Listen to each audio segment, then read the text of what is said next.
Hablaremos ahora de la definición de consejería bíblica. ¿Qué es?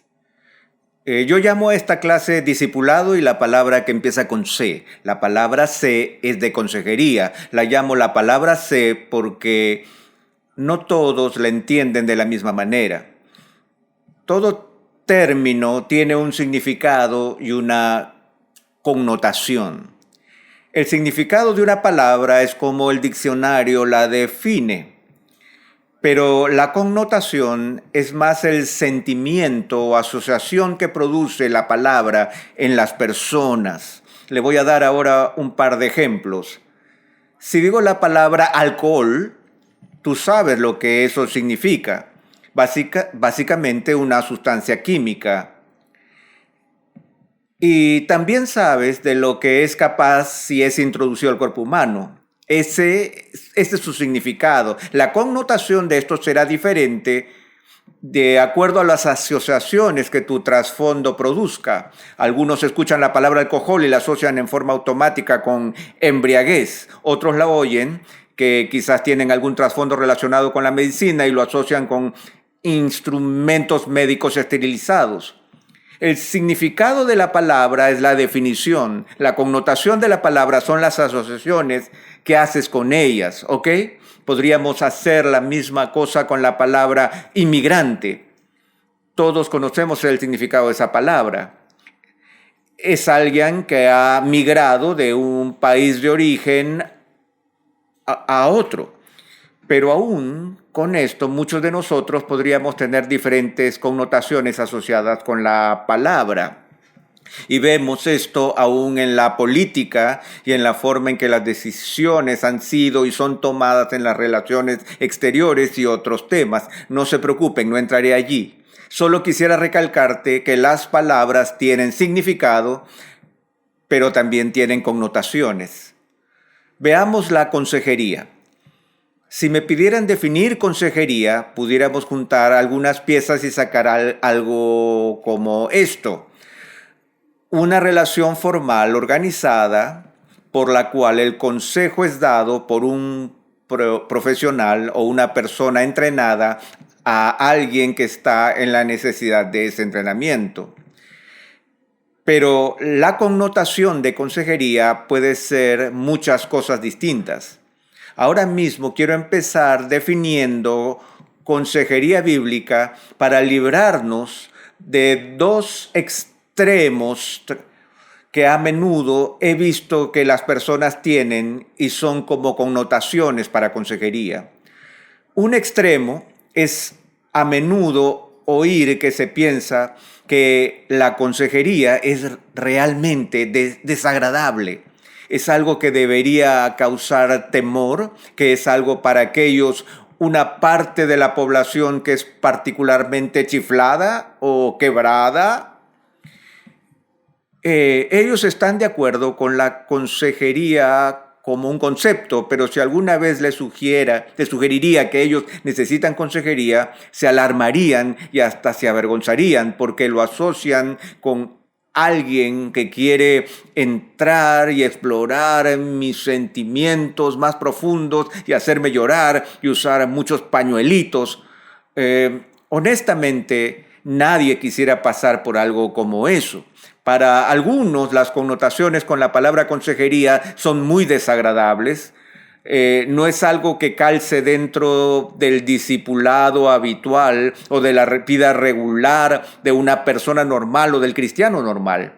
Esa es la razón por la que la dejan de lado. Esa es la primera connotación. La otra connotación que se me viene a la mente es la de los que piensan que la consejería es la cúspide de lo que se necesita y es útil en el discipulado. Es la forma más pura y más directa de autodescubrimiento y de encontrar a Dios en medio de los problemas. He visto que algunas personas se entusiasman demasiado con la consejería.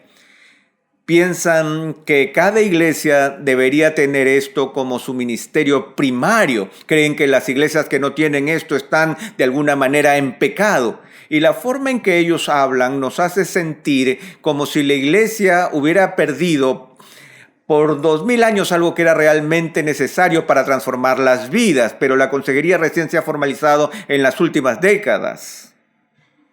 En las últimas décadas. Entonces, quisiera comentar dos cosas con respecto a esas connotaciones. Empecemos con este lado, que desea verlo al centro de todo. No es el centro de todo. Como dije en la introducción, la consejería es solo una herramienta, muchas veces una herramienta necesaria, pero no es la cúspide del ministerio, no es el secreto que descubre todas las cosas. El secreto que descubre todas las cosas es la palabra de Dios, y la palabra puede ser aplicada y entregada de muchas maneras distintas. Vamos a hablar de cómo la consejería calza entre los esfuerzos de un discipulado más amplio de la iglesia. Pero en esta connotación, para esta categoría de ver la consejería como algo que es desagradable, una realidad desafortunada para algunos, les diría que muchas veces aquellos que han pensado así no tienen una muy clara conciencia de su propio quebranto, su pecaminosidad, su necesidad de pedir ayuda a una comunidad para que incluso entienda su propio llamado, su misma vida y aún sus propias experiencias. La consejería no es algo para una categoría especial de personas que no son tan funcionales. La consejería puede ser una herramienta muy efectiva para que todos entendamos mejor lo que es conocer y seguir a Dios y cómo procesar nuestros problemas a la luz de las Escrituras. Entonces, evitaré ambos extremos al exponer la definición de consejería bíblica, pero eso quiero primero eliminar esas connotaciones. Vamos a avanzar hacia una definición. Las definiciones no son tan fáciles de lograr. Muchos de ustedes es probable que hayan sido entrenados en retórica o en debate y saben que el que controla la definición controla toda la conversación. Las definiciones son muy importantes y deben pensarse con cuidado. Una definición clásica en forma retórica siempre involucra tres partes. Involucra el término mismo, también la clasificación del término y en tercer lugar la diferenciación. Esto puede sonar complejo, pero no lo es. El término es simplemente lo que estamos definiendo. En este caso sería consejería bíblica. La categoría es tan simple como qué tipo de cosa es. Si estuviéramos definiendo fútbol, por ejemplo, la categoría del fútbol sería deporte, ¿ok? Esa es la categoría en la que el fútbol sería ubicado. Dependiendo de dónde vienes en el mundo, esto podría ser diferentes cosas. Podrías estar pensando en fútbol americano, que es lo que la mayoría de los norteamericanos piensan, o podrías estar pensando en el fútbol o balompié, que no se juega con las manos, sino con los pies, de ahí el segundo nombre. Creo que más son los que piensan en el segundo que en el primero. La diferenciación es lo que hace del término diferente de todas las otras cosas en su categoría. Fútbol es un deporte y entonces la diferenciación es simplemente las características únicas del fútbol que lo hace diferente del béisbol o muy diferente del bádminton. Supongo que si es un deporte es también diferente del básquetbol. Se incluye el dato de que hay 11 jugadores en la ofensiva y en el lado defensivo de la pelota. Se puede hablar de cuántos puntos son marcados al correr con la pelota y patearla para que entres al arco rival, burlando a la defensa y al arquero. Se están dando solo todas las diferenciaciones que hacen del fútbol único entre otros deportes. Y es así como se define el término. Voy a darles un ejemplo más adicional antes de que empieces a hablar de cuán importante es el proceso de clasificación, ¿ok? Lo hicimos con el fútbol, hagámoslo con una comida como el desayuno.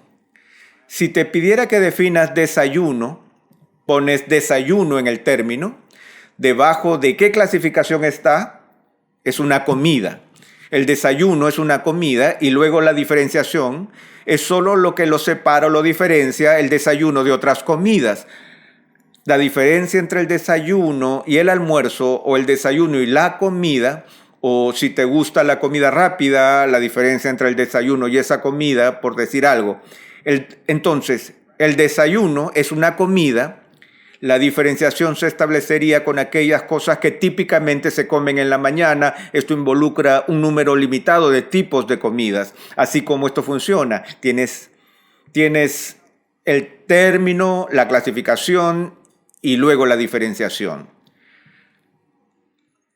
La clasificación que determines para el término es donde se pelea la batalla. Es una de las decisiones más importantes que haces al entender algo de forma conceptual, ¿ok? Con fútbol y desayuno es fácil encontrar esa clasificación. El fútbol es un deporte y el desayuno es una comida. Pero en otros conceptos más abstractos, eso se pone cada vez más difícil. Le voy a dar un ejemplo de donde se pone más difícil y qué es lo que está en juego al clasificar. Y luego vamos a ir hacia nuestra definición de consejería bíblica. Ahora, quiero pedirte que vayas y tomes un pedazo de papel y lo pongas delante de ti. Ahora escribe con letras claras categoría y luego escribe diferenciación. Ahora, el término que quiero que definas es amor. Define amor. Esto es muy difícil porque a donde clasifiques el término amor, podrías hacerlo aterrizar lejísimo. Cuando hago este ejercicio con alumnos en vivo, es normal que hayan respuestas diferentes cuando les pregunto en qué categoría cae el amor, de qué tipo es el amor. Muchos dirían que el amor es un sentimiento, que es una emoción. ¿Qué sucede si seguimos la ruta? Término, amor, clasificación, sentimiento. Luego el resto de la definición radica en la sencilla diferenciación que hace del amor único entre otros sentimientos. ¿Qué hace el amor diferente al enojo? ¿Qué lo hace diferente de la felicidad? ¿Qué hace el amor diferente del temor? El amor es un sentimiento, luego habría que llenar esto con algo como cariño por alguien más, deleitarse con ellos, algunas cosas como esas.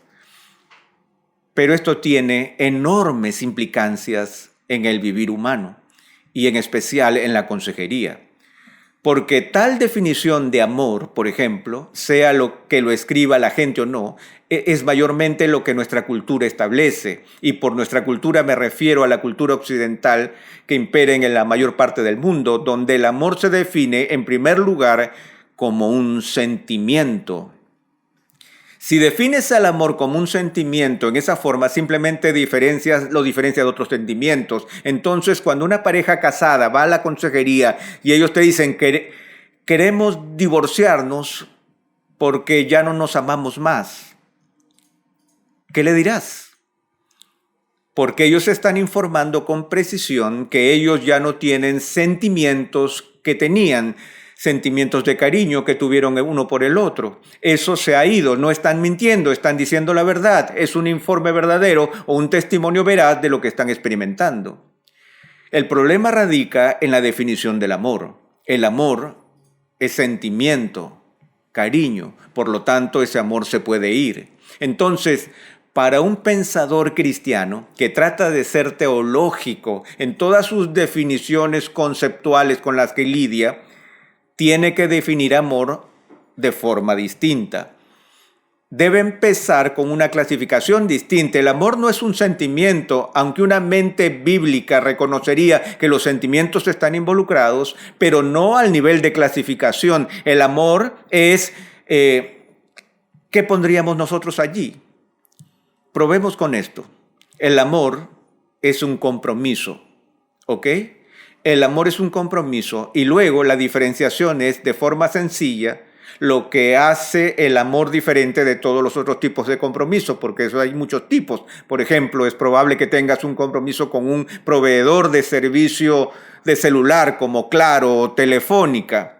Tienes un compromiso con uno de ellos, has firmado un contrato donde has acordado que darás cierto monto de dinero cada mes y que ellos te cederán un teléfono celular y el servicio para poder operarlo.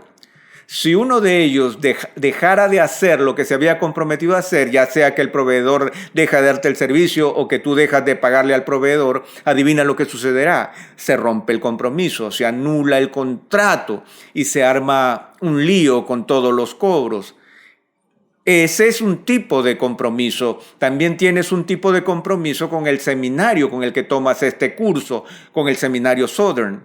Has acordado pagar una determinada cantidad de dinero. Aquí hemos acordado que te instruiremos y que te daremos crédito académico por eso. Y tenemos que llevar el trato hasta el final. Tú tienes que mantener el trato hasta el final. Eso es compromiso, aunque no es amor. Por eso cuando defines amor con compromiso, tienes que diferenciarlo de cualquier otro tipo de compromiso. Podríamos decir cosas como, el amor es un compromiso que requiere sacrificio por el bien de otro a cualquier costo. Esto está idealmente acompañado por sentimientos de afecto y cariño. Reconocemos que los sentimientos ocupan un lugar. Y quizás añadiremos que esto se observa plenamente en el Hijo de Dios que se dio a sí mismo por aquellos que llamó sus amigos por gracia. Esta no es una definición perfecta de amor, pero estoy tratando de mostrarles acerca de la importancia de la clasificación. Entonces el término, la categoría y la diferenciación. Ahora, consideremos lo que es consejería bíblica. Ponemos como término consejería bíblica. ¿De qué tipo estamos hablando? ¿Cómo la clasificamos? ¿Sería como una psicoterapia donde tienes un cierto entendimiento de la experiencia humana o un cierto entendimiento de cómo ella hace algo equivocado y cuál sería el método definido concretamente de aproximación? Esto solo calzaría en una de muchas psicoterapias diferentes. ¿Podemos clasificarla así? Yo les diría que no deberíamos hacerlo así por muchas razones que veremos más tarde. Pero, ¿de qué tipo es la consejería bíblica? Me atrevo a decir que la mejor clasificación para consejería bíblica es el ministerio de la palabra. La consejería bíblica es un ministerio de la palabra. No hemos llegado a la diferenciación porque lo que desarrollaríamos después, pero el tipo es el de ministerio de la palabra. Y así vemos que esta es una avenida por la cual la palabra de Dios es entregada a alguien. Entonces, debemos hacernos la pregunta antes que hagamos la diferenciación. Debemos hacernos la pregunta de cuáles otros tipos de ministerio de la palabra hay para poder diferenciarlo de la consejería. Si te pidiera ahora mismo que pensaras en la iglesia, en la novia de Cristo en este tiempo, a quien se le ha confiado con el evangelio para proclamar a Cristo a las naciones, teniendo muchos ministerios en el mundo que están proclamando la palabra de Cristo con varios medios, con diferentes énfasis, con diferentes esfuerzos. Esos son ministerios en el mundo. Pruébate a ti mismo. Nombra un par de ministerios de la palabra en el contexto de la iglesia. Déjame empezar con el más grande. El púlpito, la palabra predicada. El propósito por el cual la iglesia se reúne es para ubicarse alrededor de la palabra expuesta y predicada por alguien que ha sido nombrado como su pastor al haber sido dirigidos por el Espíritu. La predicación de la Biblia es un misterio de la palabra. Es posible aún que sea el más importante ministerio de la palabra que reúne a los creyentes. Esa es la supremacía de la predicación. Este es otro que muchos de las iglesias tienen. Estamos hablando de la escuela dominical o como se le llama en las diferentes iglesias. Mi iglesia todavía no está tan a la moda y le llaman escuela dominical. De lo que se trata es de algún tipo de entrenamiento realizado en las iglesias. Esto también es ministerio de la palabra. Esto es diferente a la predicación debido a que no es un mensaje singular entregado por un pastor mientras se expone el texto de un libro. Esto es más como todo el equipo necesario para estudiar la Biblia por ti mismo o para entender la historia de la iglesia o para entender ciertos aspectos del discipulado cristiano. En una escuela dominical es donde se entrega la enseñanza. Las preguntas son formuladas y puede haber interacción y cosas similares. Este es otro tipo de ministerio de la palabra. Muchas de nuestras iglesias también tienen grupos celulares o grupos pequeños.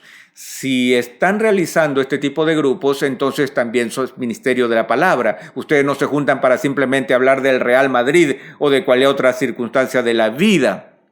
Es seguro que no hablan de esas cosas.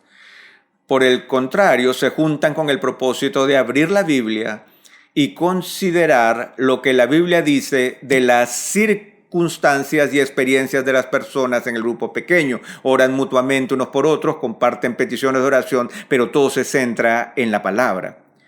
Es probable que tu iglesia también tenga ministerios hacia afuera, misiones, evangelismo. Si ellos no son ministerios de la palabra, entonces ellos no son misiones ni tampoco evangelismo, no se está proclamando a Cristo. Por eso, estos ministerios son también de la palabra.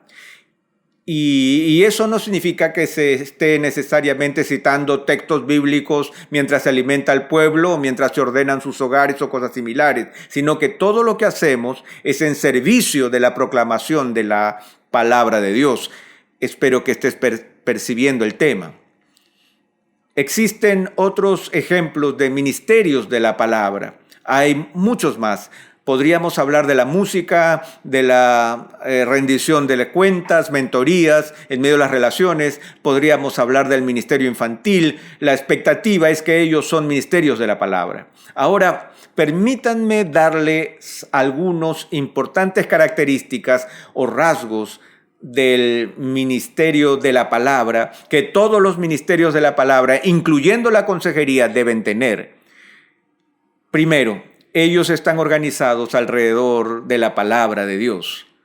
Esto es de forma exegética y canónicamente. Ellos toman la Biblia, están abriendo la Biblia y se está intentando ver lo que la Biblia dice acerca de su mundo y sus experiencias. En otras palabras, la autoridad descansa allí y así organizamos esos programas, no solo alrededor de algunas preocupaciones o programas alternos,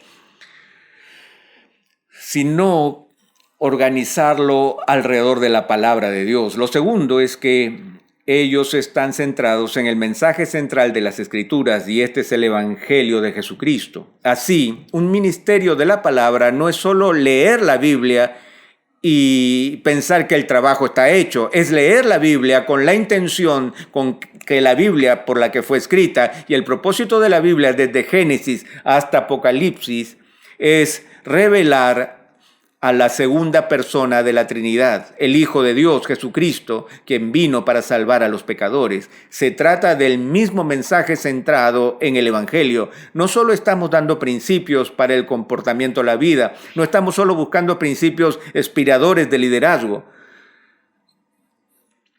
Lo que buscamos es ver quién es Jesús y cómo Él nos cambia a través de su vida, su muerte y resurrección. La tercera característica de los ministerios de la palabra es que son dependientes del Espíritu, el Espíritu Santo. En otras palabras, no podrás abrir esto y entender lo que dice a menos que dos cosas hayan pasado. Primero, has sido regenerado por el Espíritu, Él te ha cambiado y luego también la Biblia, el texto, es iluminado por el Espíritu. Él te hace entender el texto bíblico. Nosotros somos absolutamente dependientes del Espíritu para tener la mente de Cristo. Una cuarta característica de los ministerios de la palabra es que deben ser presentados en una manera contextual apropiada. Lo que quiero decir con esto es que uno no va a citar versos en el aire. De hecho, uno tiene que entender el contexto en el cual estás ministrando. Nuestros ministerios entienden esto. Se espera que los padres conozcan esto, sabiendo dónde están sus hijos en sus diferentes estados de desarrollo, dónde irán a la escuela y cuáles son sus preocupaciones. Y se espera que nuestros pastores conozcan esto en el púlpito y que cuando proclaman la palabra ellos deben tener presente lo que sus miembros están experimentando a lo largo de la semana. Qué tentaciones particulares están en sus caminos, con qué limitaciones particulares están luchando, qué sufrimiento Dios les ha permitido en sus vidas.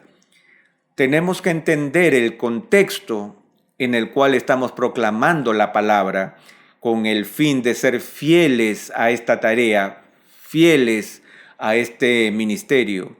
Y la quinta, finalmente, es que cada ministerio de la palabra debe contribuir a la visión de la iglesia. Con esto quiero decir que es Jesús quien puso su iglesia en la tierra, le ha prometido lealtad a su iglesia y preservó a su pueblo aquí en la tierra con el fin de cumplir su misión, lo cual es proclamar el evangelio de Jesucristo para los pecadores, que sean transformados y Dios sea glorificado en todas las cosas. Así, todos los ministerios de la palabra tienen tal propósito, lo que nos dice aquello que nos mueve hacia adelante. Entonces, la consejería bíblica no es diferente. Entonces, esto es una introducción en la clasificación de consejería bíblica. Esto calza con los ministerios de la palabra. En la próxima clase vamos a estar hablando de la diferenciación, qué es lo que hace de la consejería bíblica única sobre todos los otros ministerios de la palabra.